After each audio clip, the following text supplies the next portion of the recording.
నిజామాబాద్ జిల్లాలో ఘోర రోడ్డు ప్రమాదం జరిగింది. ఇందల్వాయి మండలం గన్నారం సమీపంలోని నేషనల్ హైవేపై ప్రైవేటు ట్రావెల్స్ బస్సు బోల్తా పడింది. అర్ధరాత్రి 22 మంది ప్రయాణికులతో హైదరాబాద్ నుంచి బయలుదేరిన బస్సు ప్రమాదవశాత్తు బోల్తా కొట్టింది. స్థానికుల సమాచారం మేరకు పోలీసులు ఘటనా స్థలానికి చేరుకుని క్షతగాత్రులను ఆసుపత్రికి తరలించారు. ప్రమాదంలో 4 ప్రయాణికులు మృతి చెందారు. పలువురికి గాయాలవగా ఇద్దరి పరిస్థితి విషమంగా ఉంది.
నిజామాబాద్ జిల్లాలో ఘోర రోడ్డు ప్రమాదం జరిగింది.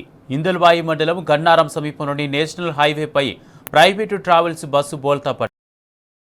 22 మంది ప్రయాణికులతో హైదరాబాద్ నుంచి బయలుదేరిన బస్సు ప్రమాదవశాత్తు బోల్తా కొట్టింది. స్థానికుల సమాచారం మేరకు పోలీసులు ఘటనా స్థలానికి చేరుకుని క్షతగాత్రులను ఆసుపత్రికి తరలించారు. ప్రమాదంలో 4 ప్రయాణికులు మృతి చెందారు. పలువురికి గాయాలవగా ఇద్దరి పరిస్థితి విషమంగా ఉంది.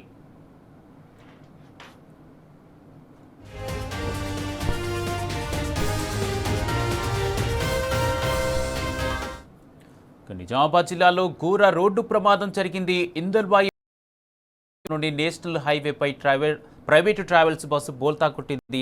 ఇదే అంశానికి సంబంధించి పూర్తి అప్డేట్స్ మా ప్రతినిధి రవీందర్ అందజేస్తారు. రవీందర్, నిజామాబాద్ హైవేపై ప్రైవేటు ట్రావెల్స్ బస్సు బోల్తా కొట్టినట్టుగా తెలుస్తుంది.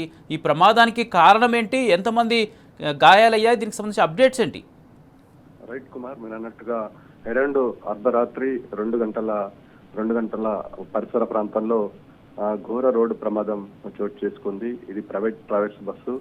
హైదరాబాద్ నుండి 12 గంటలకు బయలుదేరినటువంటి బస్సు ఇటు నేషనల్ నంబర్ 44 ఆనుకున్నటువంటి ఇందల్వాయి టోల్ గేట్ సమీపంలో ఉన్నటువంటి గన్నారం అటవీ ప్రాంతంలో నేషనల్ నంబర్ 44 పైన రోడ్డు ప్రమాదం జరిగింది. ఇది ఎంపీతో రిజిస్ట్రేషన్, మధ్యప్రదేశ్ నుండి రిజిస్ట్రేషన్ కాబడిన వెహికల్. ఈ నేపథ్యంలో అటు మహారాష్ట్రలోని అకోలా వెళ్తున్న సమయంలో డ్రైవర్ నిద్రమత్తు కారణంగా రోడ్డు ప్రమాదం జరిగినట్టుగా ప్రాథమికంగా పోలీసులు గుర్తించడం జరిగింది. 22 మందితో హైదరాబాద్ నుంచి అఫ్జల్గంజ్ నుంచి బయలుదేరినటువంటి ఈ బస్సు వేగంగా, అదేవిధంగా ఫిట్నెస్ కూడా సరిగ్గా లేదని తెలుస్తుంది. ఈ నేపథ్యంలో ఇటు గన్నారం అటవీ ప్రాంతంలో ప్రమాదం చేసుకోవడం వల్ల వాహనదారులు చూసి ఈ క్షతగాత్రులను ఆసుపత్రికి తరలించారు. పోలీసులకు సమాచారం అందించారు. 22 మందితో బయలుదేరినటువంటి బస్సు, అందులో అక్కడికక్కడే 4 చనిపోవడం జరిగింది.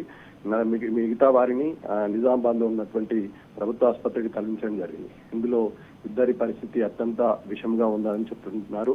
ఈ నేపథ్యంలో ప్రమాదానికి గల కారణాలను ఇటు పోలీసులు, అటు హైవేకి సంబంధించిన అథారిటీ అధికారులు పరిశోధన చేస్తున్నారు. ఈ నేపథ్యంలో డ్రైవర్ నిద్రమత్త లేదా మద్యం సేవించి వాహనం నడిపాడా, అతివేగమే అందుకు ప్రధాన కారణమా అనే కోణంలో కూడా పోలీసులు దర్యాప్తు చేస్తున్న సందర్భం స్పష్టంగా కనబడుతుంది. అకోలాకు వెళ్తున్నటువంటి బస్సు ముఖ్యంగా ఇందులో అత్యధికంగా మహారాష్ట్ర పరిసర ప్రాంతాల నుంచి వలసగా వచ్చి ఇక్కడ దినసరి కూలీలుగా ఉంటున్నటువంటి అడ్డా మీద కూలీలుగా ఉన్నటువంటి వారు ఎక్కువగా ఉన్నట్టుగా మనకు సమాచారం అందుతుంది. ఈ నేపథ్యంలో ఇద్దరి పరిస్థితి అయితే విషమంగా ఉంది. ఈ అర్ధరాత్రి ప్రమాదంతో ఇటు వరుసగా ప్రమాదాలు జరుగుతున్నాయి. నేషనల్ నంబర్ 44 పైన నియంత్రణ లేకుండా వాహనాలు నడపడం వల్ల, తనిఖీలు నిర్వహించకపోవడం వల్ల, ఫిట్నెస్ ను సరిగ్గా చూపించకపోవడం వల్ల ఈ ప్రమాదాలు ప్రైవేట్ ట్రావెల్స్ ఇది 3వ ప్రమాదం నిజామాబాద్ జిల్లాలో జరగడం.